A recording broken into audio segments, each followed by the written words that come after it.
오늘은 믿었던 시어머니와 남편에게 버림받고 내쫓긴 며느리와 딸이 행복을 되찾아가는 가족의 사연을 소개해 드립니다.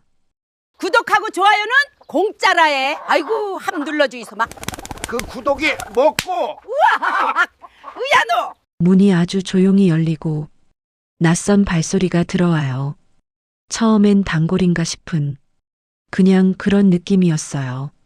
정민은 등골이 서늘해져서 천천히 올려다봤어요. 그리고 보는 순간 정민의 삶 전체가 뒤집히는 장면이 펼쳐져요. 미라가 서 있었어요. 단정한 미소, 도시적인 스타일, 정민과는 정반대되는 분위기. 그녀의 품에는 3살쯤 되어 보이는 남자아이가 안겨 있었어요. 그리고 도연이 그 옆으로 다가갔어요. 도연이 서 있었어요. 도연은 그 여자를 향해 정민에게 한참 보여준 적 없던 부드러운 미소를 지으며 말했어요. 왔어. 미라. 그 말 한마디가 정민의 심장을 찢어 놓아요. 미라는 상냥한 미소로 말해요. 정민 씨죠? 도연 씨한테 얘기 많이 들었어요. 정민이 말을 꺼내기 전에 도연은 서둘러 말해요.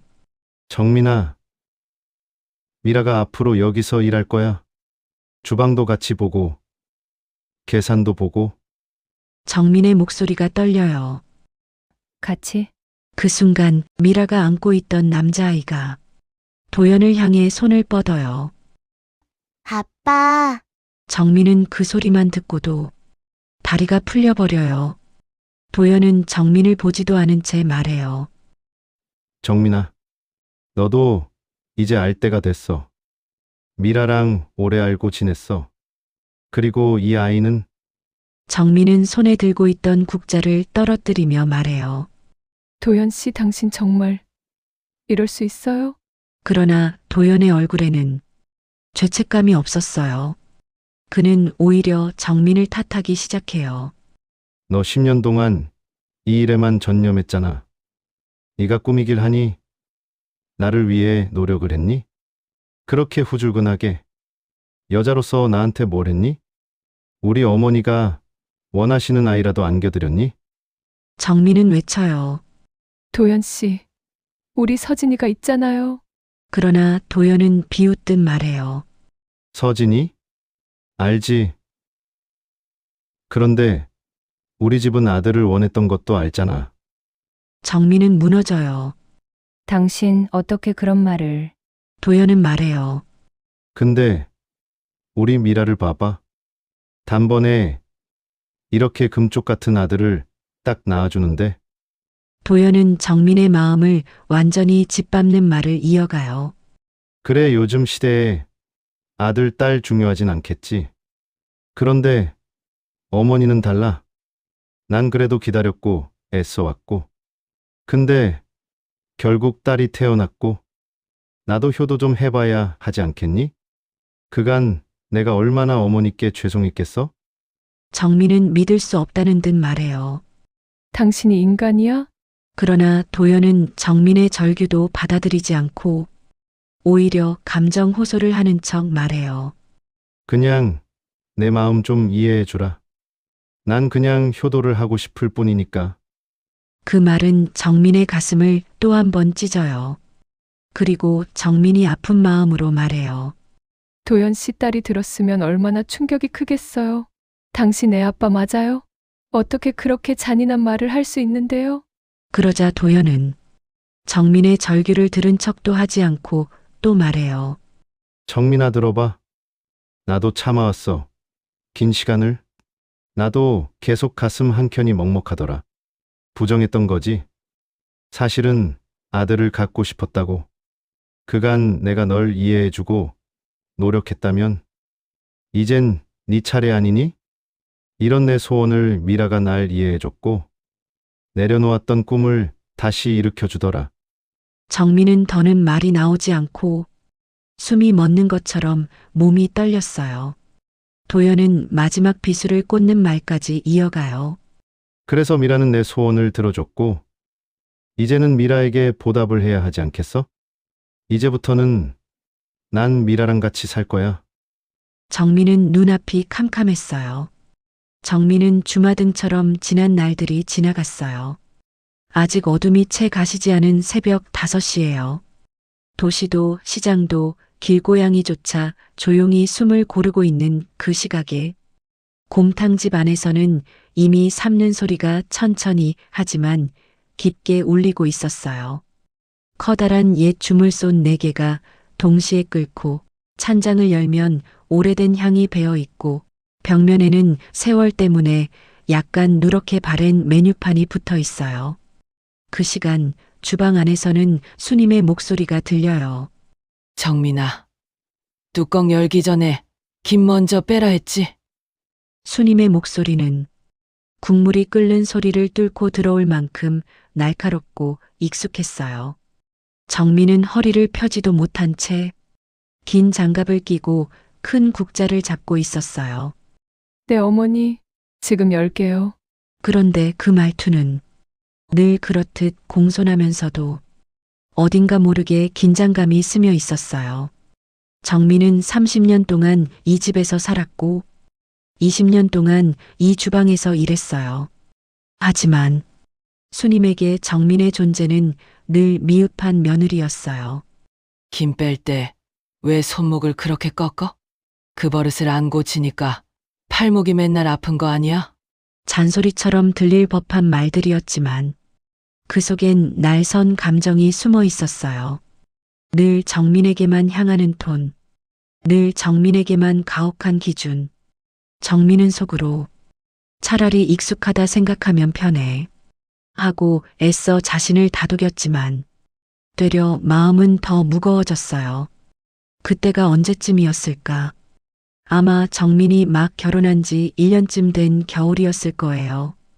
그날 정민은 손이 시려서 두 손을 모으고 있었고 도연은 그런 정민을 보며 장난스럽게 말했어요. 손 줘봐. 내가 데워줄게. 정민은 무지 부끄러웠지만 용기 내어 두 손을 내밀었고 도연은 자기 패딩 주머니에 정민의 손을 쏙 넣어줬어요. 이러고 있으면 금방 따뜻해져. 도연은 정민을 바라보며 웃고 있었어요. 정민은 정말 세상에서 제일 좋은 남자랑 결혼한 것 같았어요. 그날 밤 두 사람은 수님이 없을 때 몰래 곰탕을 끓여보자고 했어요. 우리 둘이 끓인 곰탕 맛보면 어머니가 놀라실걸? 이렇게 말하는 도연 씨가 얼마나 귀엽던지. 아이고, 그럴 리가. 정민은 이렇게 말했지만 그래도 얼굴에는 기대가 가득했어요. 두 사람은 뼈를 씻고 불을 맞추고 솥 앞에서 새우잠을 자며 밤새 국물을 지켜봤어요. 도연은 피곤한 눈으로 정민의 볼을 톡 건드렸어요. 자냐? 아니, 당신이랑 있으니까 졸린데도 잠이 안 와. 도연은 잠에서 깬 듯 정민의 얼굴을 한참 바라보다 말했어요. 정민아, 앞으로 힘들어도 나만 믿어. 나도 널 평생 지켜줄게. 정민은 그때의 그 말 하나가 평생 자기 가슴에 간직되어 있어요. 지금까지 지킬 수 있는 끈인 것 같았어요. 그리고 그날 끓인 첫 국물은 둘 모두가 웃으며 말했던 것처럼 맛있었어요. 우리가 언젠가 진짜 곰탕집 하면 좋겠다, 그치?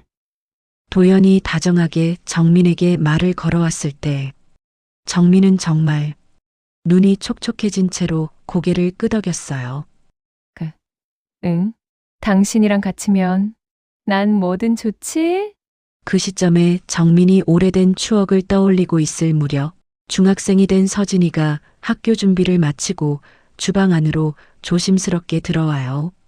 서진이는 정민의 손등을 보더니 작은 물티슈를 내밀며 말해요. 엄마, 이거 물티슈요. 아까 손등에 김 맞았잖아. 서진이의 말투는 늘 조심스러워요. 마치 정민의 기분을 먼저 읽고 말하는 아이처럼요. 정민은 그런 딸을 보며 잠시 시린 감정이 녹는 듯 했어요. 정민은 서진의 머리를 살짝 쓸어 넘기며 말해요. 엄마, 괜찮아. 고마워. 서진이는 정민이 다치거나 힘들어 보이면 또래 아이보다 훨씬 어른스럽게 챙기는 아이였어요. 그 눈빛에는 어디서도 보기 힘든 깊이가 있었어요. 또래가 가진 가벼운 장난기보다 더 진중하고 더 일찍 철든 마음이 서린 눈빛이었어요. 서진은 작은 목소리로 정민에게 인사해요. 학교 다녀올게요.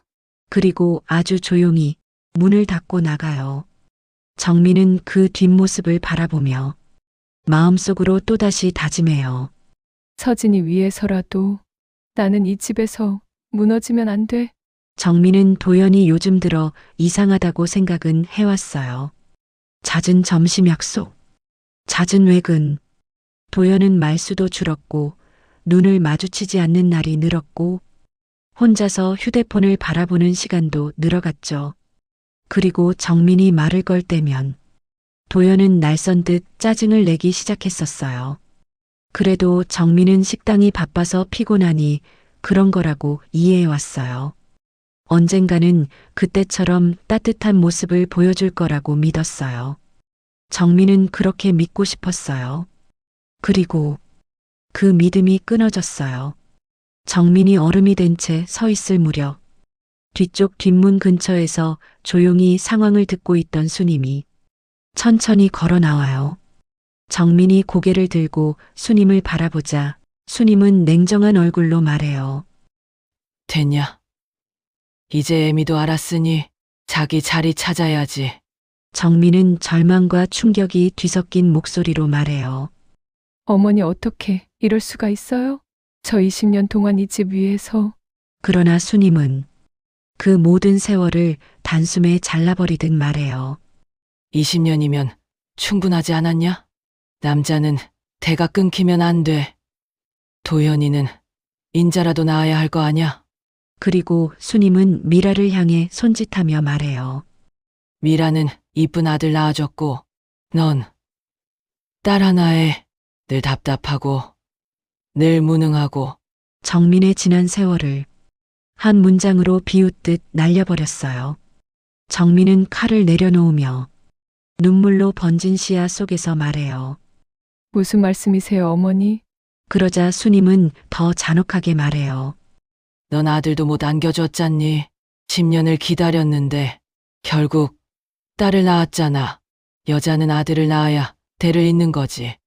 그리고는 미라에게 시선을 돌려 말해요. 미라야, 어서 주방 들어가 봐라.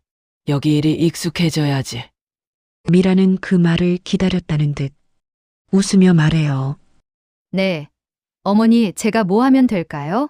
그리고 자연스럽게 앞치마를 두르고 냄비 뚜껑을 열어보고 칼을 들고 이건 어디 있어요?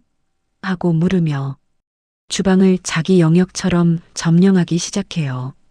정민 눈에는 미라의 손짓 하나하나가 더 잔인하게 보였어요. 정민은 충격에 손이 떨리는 걸 멈추지 못하고 한순간에 자신이 잡고 있던 지푸라기가 뚝 끊어지는 느낌을 받아요. 정민은 그 자리에서 숨을 내뱉으며 말해요. 어머니 저는 어디서? 수님은 단호하게 대답해요. 넌 그냥 방에 들어가 있어. 정민은 말문이 막혀 한참 동안 서 있었다가 다시 말해요. 어머니 저는 여기 주방에서. 그러자 수님은 고함을 내질러 정민을 찍어 눌러요. 넌 더 이상 여기 일 안 해도 돼.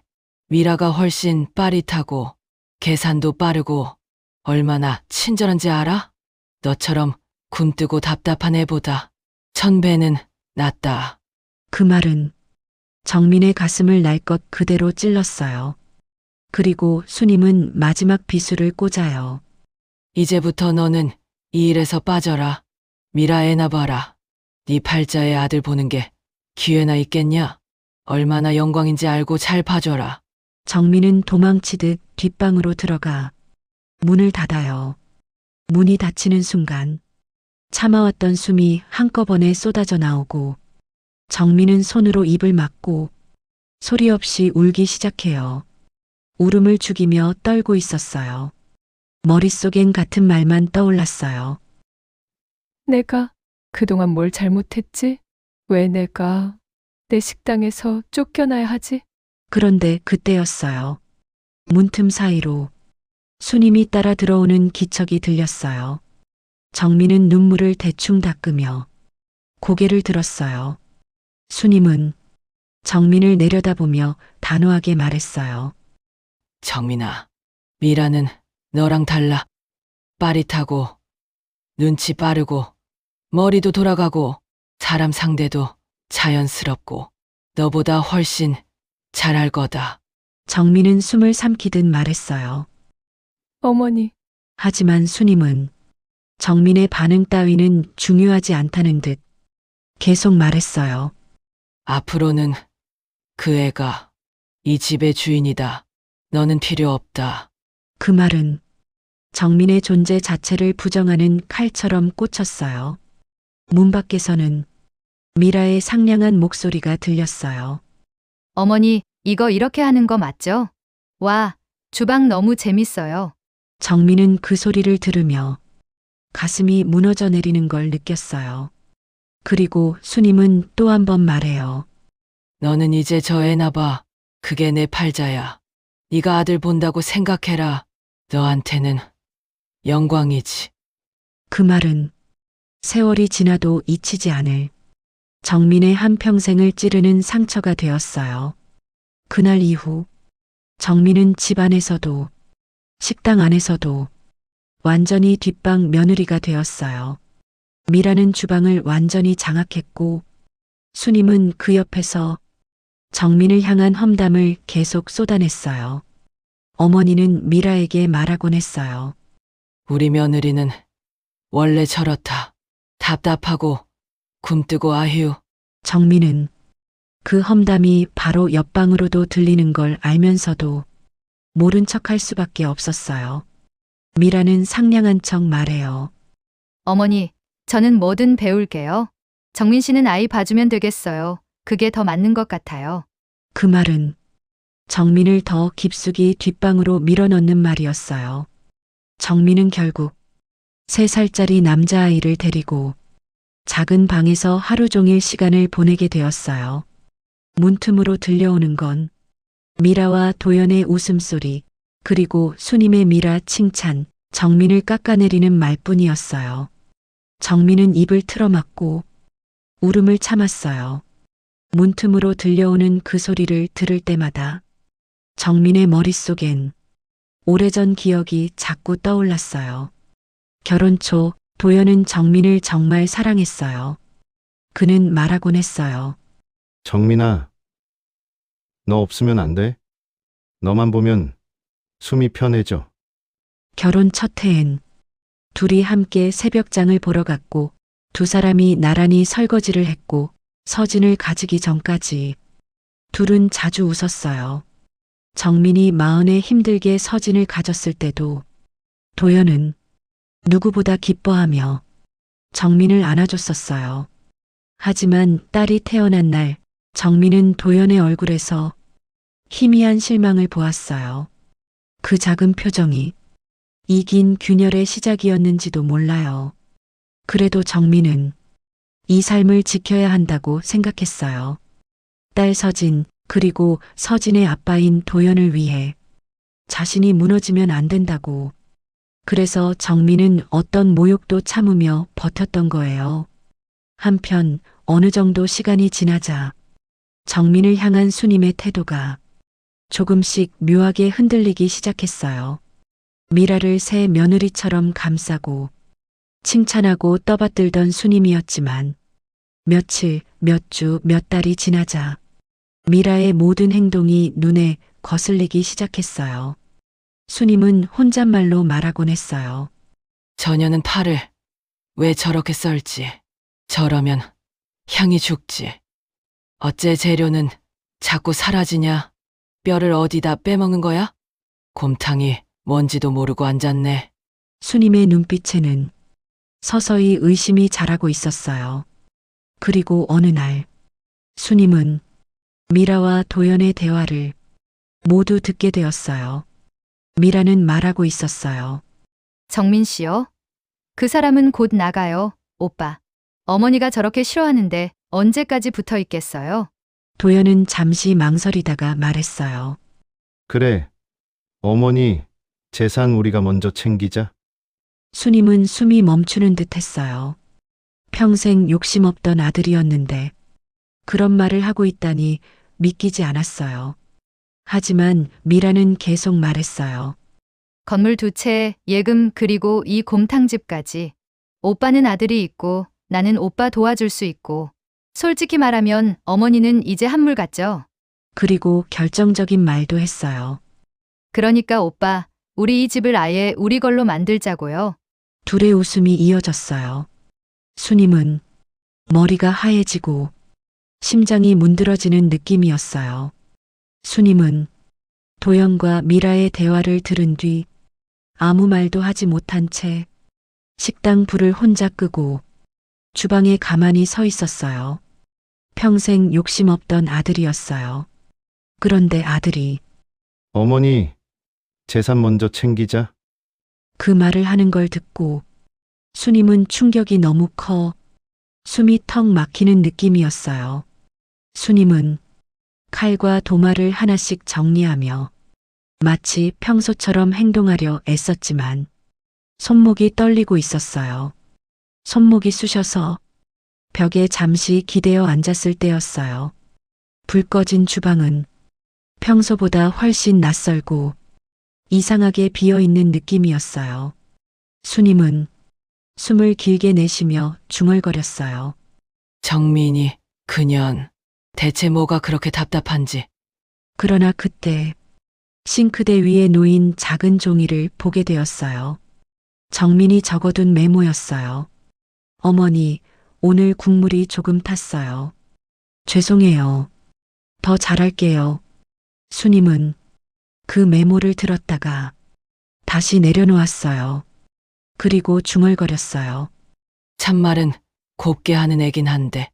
수님은 자기도 모르게 정민을 두둔하는 말을 슬쩍 내뱉었어요. 서툴고 미련해서 그렇지. 나쁜 애는 아니지.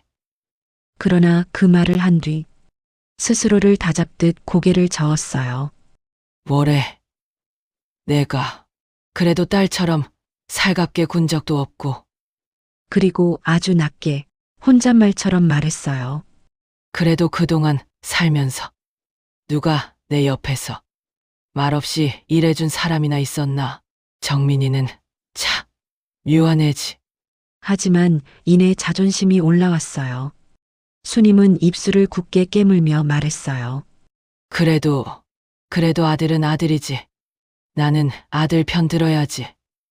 그 말을 하면서도 수님의 얼굴에는 자기 자신을 속이지 못한 흔들림이 남아 있었어요. 수님은 방금 들었던 도연과 미라의 대화를 떠올리며 조용히 중얼거렸어요. 그래도 자식이라도 이건 아니지. 그리고 이어서 들었던 정민의 울음소리가 머릿속에서 계속 맴돌았어요. 수님은 마음 깊은 곳에서 처음으로 이런 말을 했어요. 그나저나 오늘 그 애 우는 소리 왜 이렇게 귀에 걸리냐? 그 말 자체가 수님을 더 놀라게 했어요. 그리고 아주 작은 목소리로 스스로에게 말했어요. 내가 너무 심했나? 잠시 조용한 정적이 흐르다가 수님은 또다시 자존심을 세우듯 말했어요. 아니지. 아니야. 아들이 그럴 리 없지. 그러나 방금 들은 대화들은 머릿속에서 사라지지 않았어요.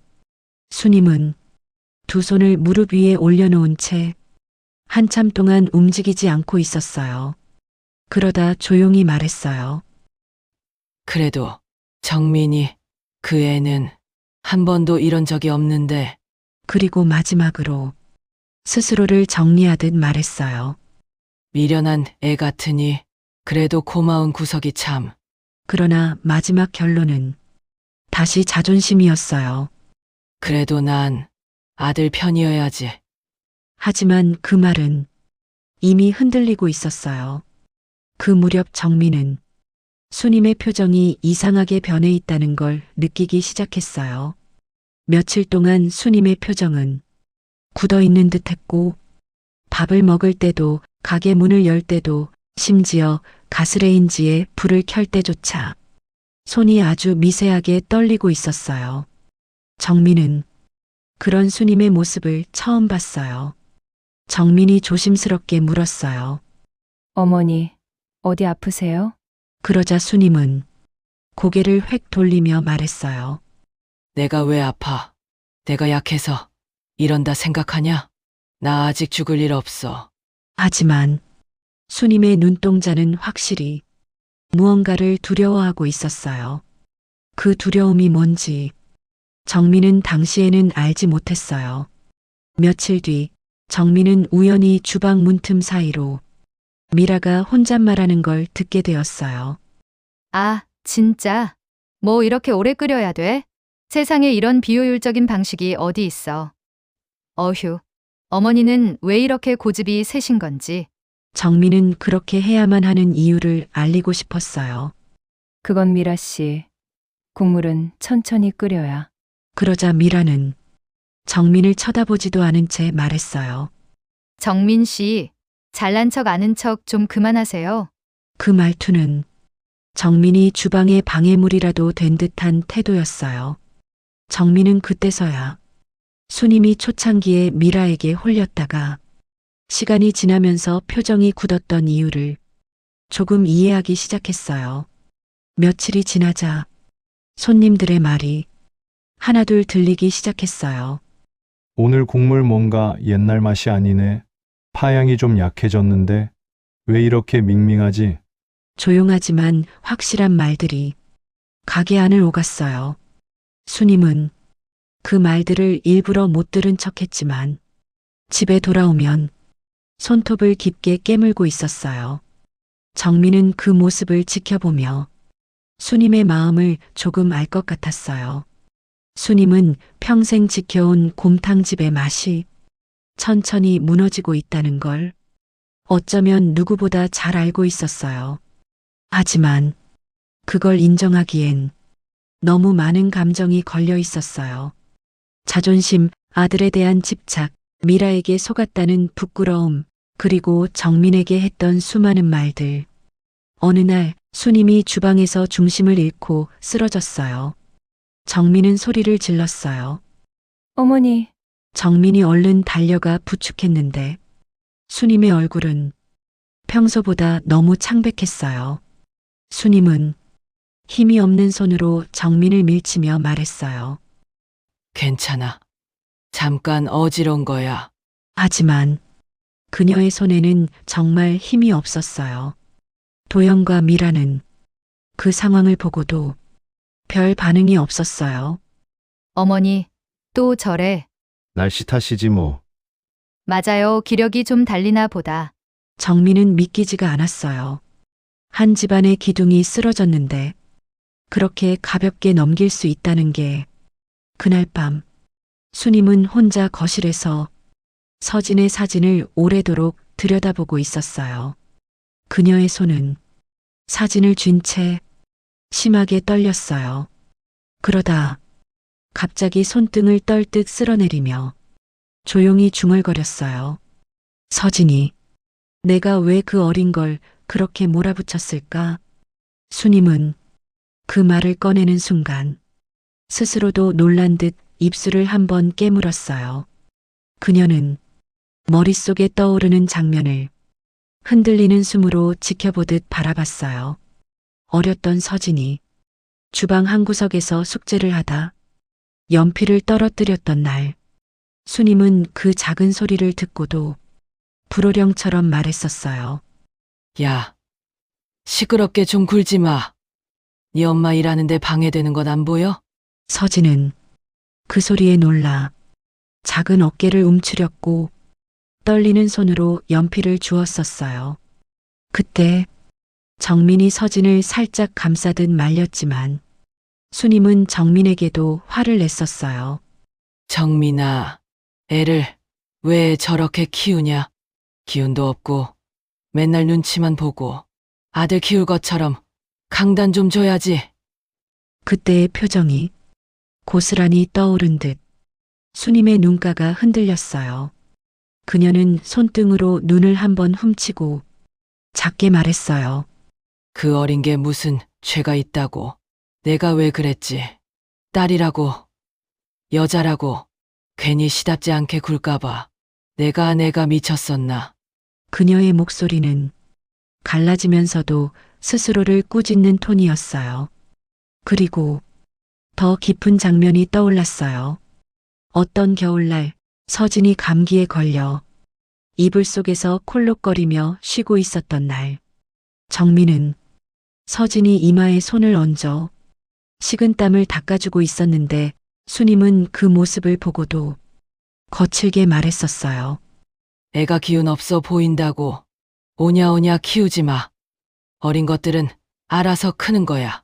정민은 아무 말도 못하고 서진 쪽으로 몸을 더 기울였고 서진은 정민 손등을 살짝 잡으며 참고 있었어요. 그때의 서진 눈빛이 수님 마음에 갑자기 칼처럼 박혔어요. 수님은 양손으로 얼굴을 감싸며 천천히 고개를 떨구었어요. 그 어린 애가 나한테 무슨 잘못을 했다고. 늘 눈치만 보게 만들고 말도 조용조용하게 하고 웃는 것도 조심하게 만들고. 수님의 숨이 길게 흔들렸어요. 그래 놓고 정작 그 애는 나한테 한 번도 대들지 않았는데. 한참을 말없이 있다가 수님은 아주 작게 그러나 절절하게 말했어요. 서진아, 할머니가 너한테 너무 미안하다. 정말 미안하다. 그 말은 누구에게도 들리지 않았지만 수님이 평생 처음으로 진심으로 서진에게 전한 사과였어요. 그녀는 수첩을 꺼내 한 줄을 적으며 손을 떨었어요. 서진이, 할머니가 잘못했다. 너는 착한 아이였다. 그리고 그 아래 정민 쪽을 보며 또 다른 문장을 적었어요. 정민이에게도 내가 너무 미안하다. 수님은 그 문장 위에 손을 얹고 눈을 감았어요. 그 순간 수님의 마음이 왜 서진에게로 향했는지 그 감정의 뿌리가 조용히 모습을 드러내기 시작했어요. 그날 밤 정민이 뒷방에서 울음을 삼키고 있을 때 수님은 갑자기 서진을 조용히 불렀어요. 정민은 몰랐지만 그날 밤은 모든 흐름이 달라지는 순간이었어요. 수님은 말했어요. 서진아, 조만간 할머니랑 잠깐 들을 곳이 있어. 서진은 놀란 눈으로 쳐다봤지만 고개를 끄덕였어요. 그렇게 둘은 아무도 모르게 며칠 뒤를 기약했어요. 그리고 3일 후쯤 되었을까? 그 둘은 어디론가 향했어요. 그 사이 미라는 새로운 공격을 준비하고 있었어요. 미라는 도연에게 상냥한 말투로 말했어요.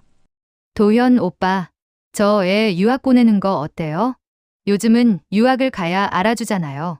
다 서진이 미래를 위해서 그래요? 아빠로서 능력을 보여주셔야죠. 그리고 마지막에 마치 무심한 듯 그러나 잔인하게 말했어요. 그리고 우리 가문의 대를 잇는 건 당신 아들이죠? 지금 당신이 우리 아들을 더욱 신경 쓰셔야 해요. 그 말은 달콤한 척하지만 정민과 서진을 완전히 배제하기 위한 한방이었어요. 도연은 미라의 말에 고개를 끄덕였어요. 그래. 서진이는 미라랑 있기보단 그게 나을 테지. 정민이도 서진이 좋은 기회라고 생각하겠지. 하지만 그 결정은 단 한 번도 정민에게 상의되지 않았어요. 그저 두 사람 사이에서 일방적으로 결정된 삶이었어요. 어느 날 도연은 정민에게 말했어요. 정민아, 서진이 유학 보내자. 미라가 다 도와준다니까. 좋은 기회야. 정민은 눈물이 그렁그렁하면서도 그 말을 기쁜 소식처럼 받아들였어요. 딸에게 좋은 기회가 생겼다고 순진하게 믿었기 때문이에요. 정민은 몰랐어요. 그게 서진과 정민을 이 집에서 완전히 밀어내기 위한 첫 단계라는 걸. 서진이 유학을 떠나던 날 정민은 집 대문 앞에서 서진의 손을 꼭 잡았어요. 정민은 말했어요. 서진아, 거기 가서도 밥 잘 챙겨 먹고 엄마 생각 너무 많이 하지 말고. 그러자 서진은 어른스럽게 작은 미소를 지으며 말했어요. 엄마, 나 약해지지 않아요. 엄마나 엄마 본인 잘 챙기시고 건강 잘 챙기시고요. 하지만 정민은 알고 있었어요. 그 작은 눈동자 속에 말하지 못한 고통이 숨어 있다는 걸. 그렇게 서진은 정민을 두고 떠났어요. 서진이 유학을 떠난 다음 날 집안은 이상할 만큼 조용했어요. 정민은 서진의 방 문을 열었다가 도저히 안으로 들어가질 못했어요. 달력, 작은 책상, 사진들. 단 하루 만에 집안의 기운이 완전히 달라져 있었어요. 정민은 그 집에서 할 수 있는 일이 아무것도 없어졌다는 걸 정확하게 느꼈어요. 그때 미라가 말했어요. 정민 씨, 이제 저 애도 없고 여기 있어봐야 할 게 뭐 있어요? 저희 조용히 살고 싶거든요. 미라의 말투는 여긴 이제 우리 집이야 라는 선언과 같았어요.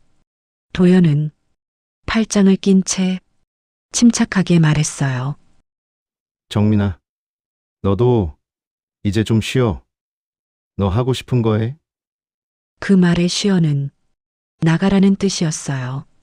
그날 이후 미라는 노골적으로 정민을 밀어냈어요. 정민 씨, 여기서 뭐 하세요? 저희 가족 시간 방해되거든요. 가족. 미라는 스스로를 가족이라 부르며 정민을 집에서 지원했어요. 정민 씨는 이제 우리 집 일이랑 상관없어요. 정민이 손을 대는 물건마다 미라가 째려보았고 도연은 말리지 않았어요. 정민의 위치는 며느리에서 손님, 손님에서 침입자, 침입자에서 쫓겨날 대상으로 조용히 내려가고 있었어요. 어느 밤 정민이 물을 뜨러 나오다가 두 사람의 대화를 듣게 되었어요. 미라는 말했어요. 오빠, 왜 아직도 정민 씨를 두고 있어요? 우리 아기도 있고 이제 진짜 우리 집이라니까? 도연은 한참 침묵하다가 짧게 말했어요. 그래. 내일 얘기할게. 그 말은 결정을 끝낸 사람의 목소리였어요. 그리고 다음 날 도연은 말했어요. 정민아, 미라 말대로 너도 이제 내 삶 살아.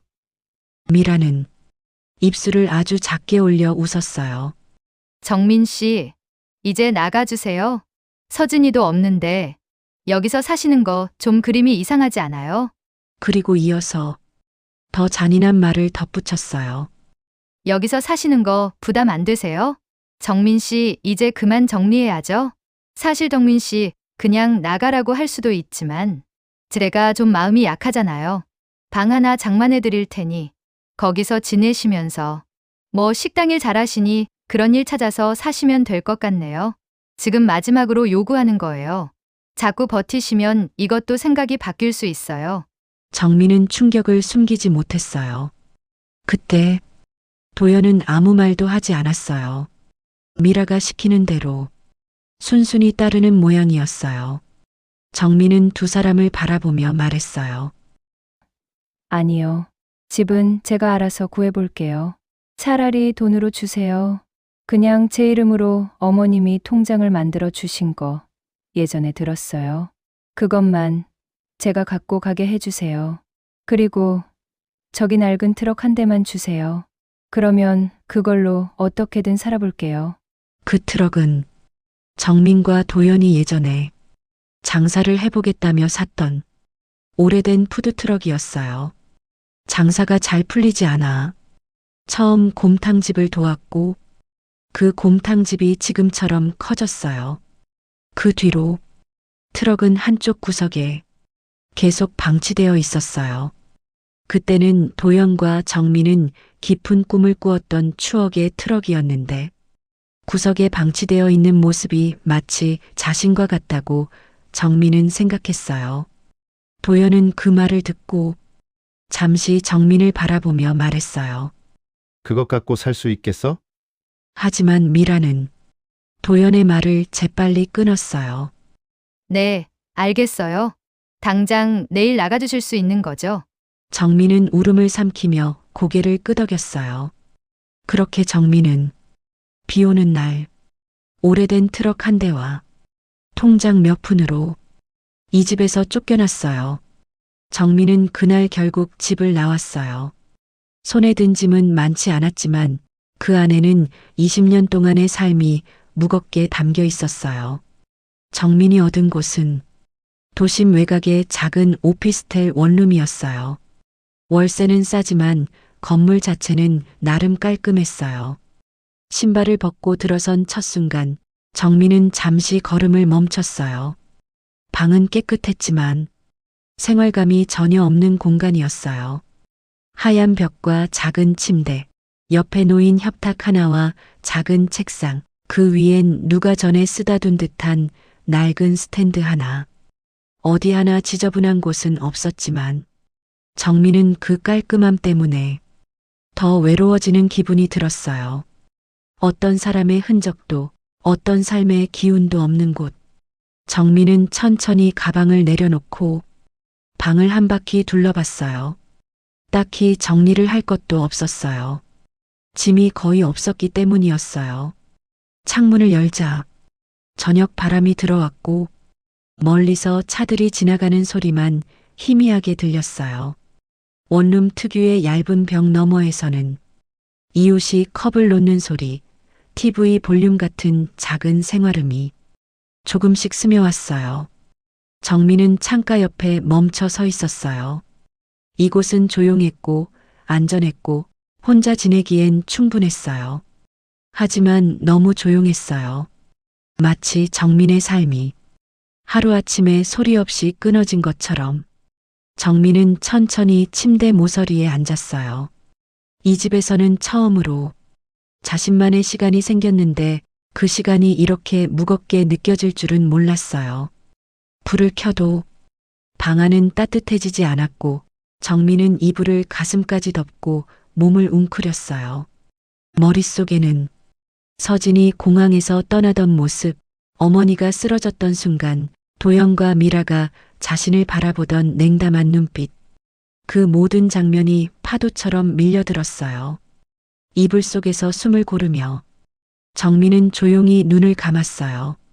눈물이 흐르거나 소리내어 울지도 않았어요. 그럴 힘조차 없었어요. 그저 지치고 지쳐서 깊은 어둠 속으로 가라앉듯 그대로 잠에 들었어요.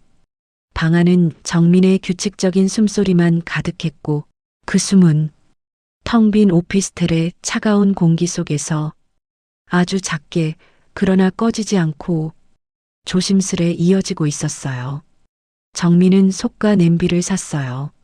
정민은 낡은 푸드 트럭에 작은 포장마차를 연결해서 그곳에 큰 솥을 올리고 그간 해왔던 국물을 끓였어요. 정민은 작은 포장마차를 열었던 거예요. 하지만 국물을 끓일 때마다 손끝이 떨렸어요. 그 국물은 어머니에게 배운 손맛이었고 정민의 지난 세월 그 자체였고 정민이 평생 바친 인생이었어요. 첫날은 손님이 거의 없어서 정민은 밤늦게까지 작은 가게 한쪽에 앉아 조용히 울었어요. 둘째 날 한 아저씨 한 명이 포장마차로 들어와 국물을 한 숟가락 먹더니 고개를 끄덕이며 말했어요. 국물, 뭔가 오래된 맛이 있네. 그 말 한마디에 정민의 가슴이 뭉클하게 흔들렸어요. 그 말은 20년 동안 누구에게도 받지 못한 가장 따뜻한 인정이었어요. 그 작은 칭찬 한마디가 정민에게는 다시 살아야 할 이유 느껴졌어요. 포장마차를 정리하며 정민은 하늘을 올려다봤어요. 서진이는 어디서 오늘 하루를 보냈을까? 내일은 또 손님이 올까? 도연 씨와 미라는 지금 무엇을 하고 있을까? 멀리서 자동차 소리가 빈길을 스치고 정민은 느꼈어요. 아직 아무것도 끝나지 않았다는 걸. 그리고 정말 아무도 모르는 곳에서 작은 복수가 아주 천천히 눈을 뜨기 시작했어요. 포장마차를 낸 지 한 달쯤 지났을 때였어요. 정민에게는 하루하루가 피 말리는 시간이었어요.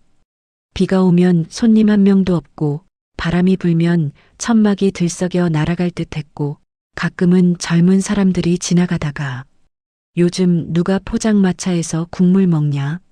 라고 비웃고 지나가기도 했어요.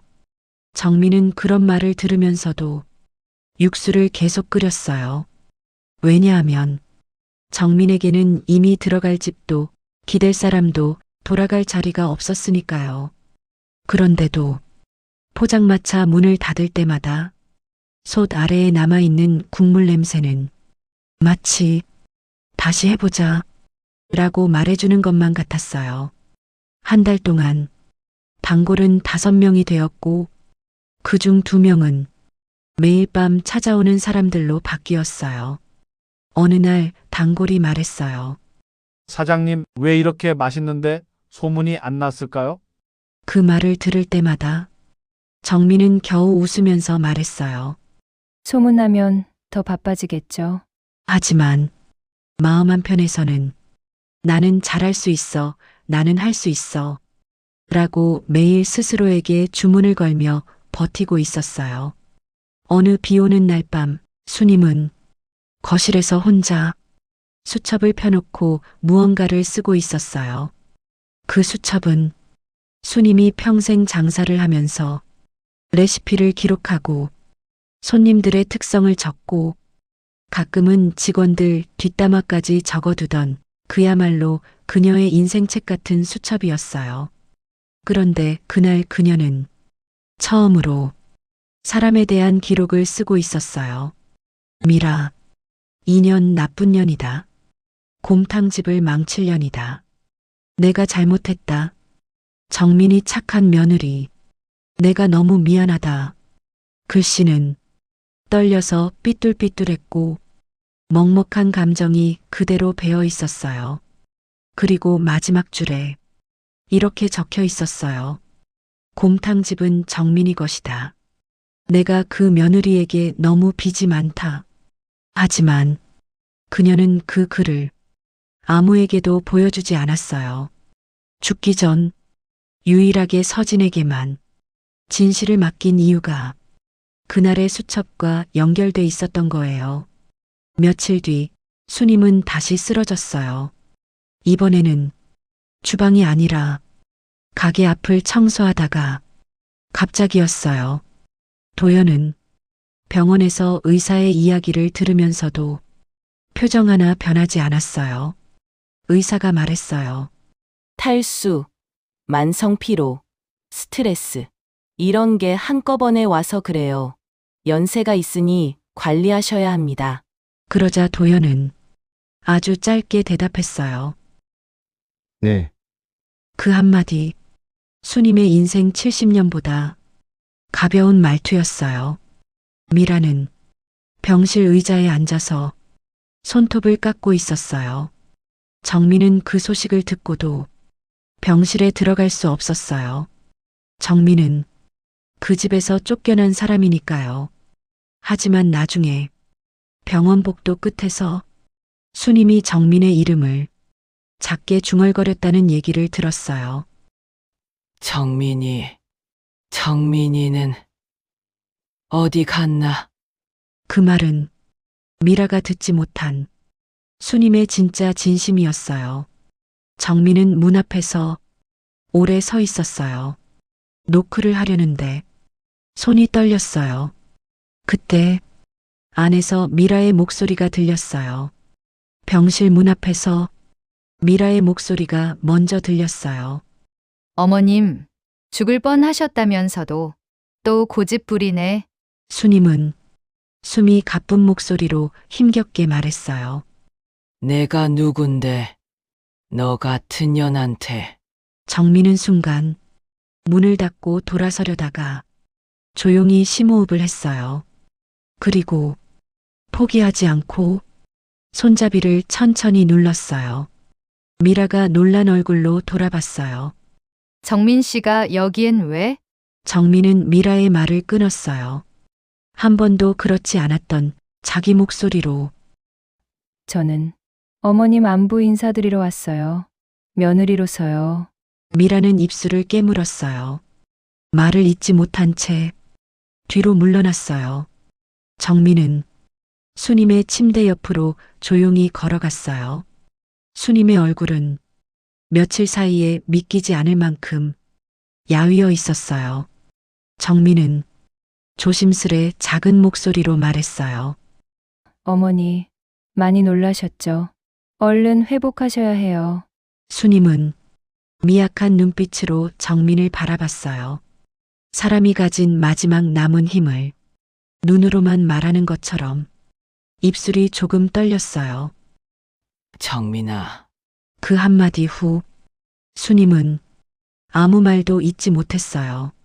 정민은 수님의 손등 위에 자신의 손을 올려 따뜻함을 전하려 했어요. 그리고 뒤에 서 있는 미라를 돌아보며 또박또박 말했어요. 미라 씨, 제가 어머님께 인사드리는 건 당연한 일이에요. 이런 자리는 누가 밀어낸다고 사라지는 게 아니에요. 미라는 그 말에 잠시 입을 다물었어요. 정민은 더 이상 미라의 눈치를 보지 않았어요. 그날 수님은 길게 잠에 들었고 정민은 늦은 밤까지 병실 옆 의자에 조용히 앉아 있었어요. 정민이 병실을 나간 후 그날 밤 어머님은 또다시 수첩을 펼쳤어요. 그리고 손이 떨리는 와중에 새로운 글귀 하나를 썼어요. 정민이에게 내가 너무 미안하다. 내가 잘못 봤다. 곰탕집 전연이 망친다. 그리고 마지막 줄 내가 죽으면 서진에게 가라. 그 아이가 알 거다. 그 수첩은 미라의 손에 들어가기 직전까지 서랍 깊숙이 숨어 있었어요. 그날 밤 정민은 집에서 창밖을 바라다 봤어요. 서진이 지금 잘 지내고 있을까? 어머님은 그 괜찮으신 걸까? 나는 이렇게 살아가는 게 맞을까? 그 모든 생각이 목구멍에서 막혀 숨이 잘 쉬어지지 않았어요. 병원에서 나온 지 사흘째 되는 날 아침 햇빛이 희미하게 병실로 들어오던 시간에 수님은 조용히 숨을 멈췄어요. 간호사는 수님의 마지막 표정에 고통이 거의 없었다고 말했어요. 정민은 수님의 손을 붙잡고 말없이 고개를 숙였어요. 눈물이 흘러도 울음소리는 내지 않았어요. 그 모든 시간이 수님과의 마지막 예의라고 느껴졌기 때문이었어요. 병실 창문 너머로 조용히 바람이 흔들리고 있었어요. 서진을 데리고 비밀 유언장을 남기던 날 수님이 혼잣말처럼 말하던 그 문장을 정민은 떠올렸어요. 내 며느리는 정민이었지. 한편 미라는 수님의 물건을 챙기려고 빈 병실에 들어갔어요. 병실 한쪽에 놓여있던 작은 서랍을 정리하던 중 수님이 생전에 먹던 약, 작은 메모, 영수증 같은 것들이 널려 있었어요. 미라는 귀찮다는 듯 서랍을 털어냈어요. 뭐 이렇게 잡동사니가 많아. 정리 좀 하고 살지. 그러던 중 손끝이 작고 낡은 수첩 하나에 닿았어요. 겉표지는 낡고 모서리는 해져 있었지만 수첩은 묘하게 묵직했어요. 미라는 호기심에 수첩을 펼쳐봤어요. 몇 장 넘기다가 문득 굳어버렸어요. 수첩 한가운데 수님의 떨리는 글씨가 남아 있었어요. 미라, 2년 나쁜 년이다. 곰탕집을 망칠 년이다. 미라는 순간 숨을 들이켰어요. 뭐야 이게. 페이지를 넘기자 더 심한 문장이 나왔어요. 정민이, 착한 며느리, 내가 잘못 봤다. 곰탕집은 정민이 것이다. 미라의 눈이 크게 흔들렸어요. 입술이 마르고 손끝이 차갑게 굳어갔어요. 그리고 마지막 적힌 글귀. 내가 죽으면 서진에게 가라. 그 아이가 알 거다. 미라는 수첩을 털어내듯 덮었어요. 서진이가 뭘 안다는 거야? 그녀는 수첩을 들고 급하게 가게 밖으로 나갔어요. 가게 뒤편 담배 연기와 기름 냄새가 섞여 있는 좁은 공간에서 도연이 전화를 보고 있었어요. 미라는 수첩을 던지다시피 도연 앞에 내밀었어요. 도현 씨, 이거 봐요. 도연은 수첩을 받아 몇 줄 읽다가 얼굴이 굳어졌어요. 이게 뭐야? 미라는 팔짱을 세게 끼며 말했어요. 어머님이 남긴 수첩이에요. 근데 여기 서진 이름 있는 거 봤어요? 도연은 목젖이 위아래로 크게 움직였어요. 서진이가 뭐 어떻게 된다는 거야? 미라는 주변을 한번 둘러보고 작게 그러나 또렷하게 말했어요. 서진이, 돌아오면 안 돼요. 도연은 당황하며 미라를 봤어요. 왜 그렇게까지 말해? 미라는 한숨을 깊게 쉬며 수첩의 끝 페이지를 톡톡 건드렸어요. 어머님이 정민이한테 빚이 있다고 썼어요. 곰탕집은 정민 거라고도 썼고. 도연의 표정이 점점 하얗게 질렸어요. 말도 안 돼. 법적으로 우리한테 온 거잖아. 미라는 도연의 멱살을 잡듯 말했어요. 중요한 건 법이 아니라 증거가 나오면 어떻게 되느냐예요. 도연은 입술을 깨물었어요. 미라가 더 가까이 다가와 도연의 눈을 똑바로 보며 속삭였어요. 서진이 돌아오면 이 수첩 들고 정민 붙잡고 난리 날 거예요. 그러면? 도연의 목소리는 거의 떨려 있었어요. 미라는 단호하게 말했어요. 우리가 이 집을 지켜온 것처럼 보여야 해요. 우리가 정당해야 해요. 서진이? 돌아와서 흔드는 순간 끝이에요. 그리고 마지막에 작게 그러나 독하게 덧붙였어요. 도현 씨, 서진이는 절대 한국에 돌아오면 안 돼요. 절대로 어머님이 돌아가셨다고 서진이에게 말하시면 안 돼요. 그냥 서진이는 아무것도 모르는 거예요. 그 말이 좁은 뒷골목에 희미하게 메아리쳤어요.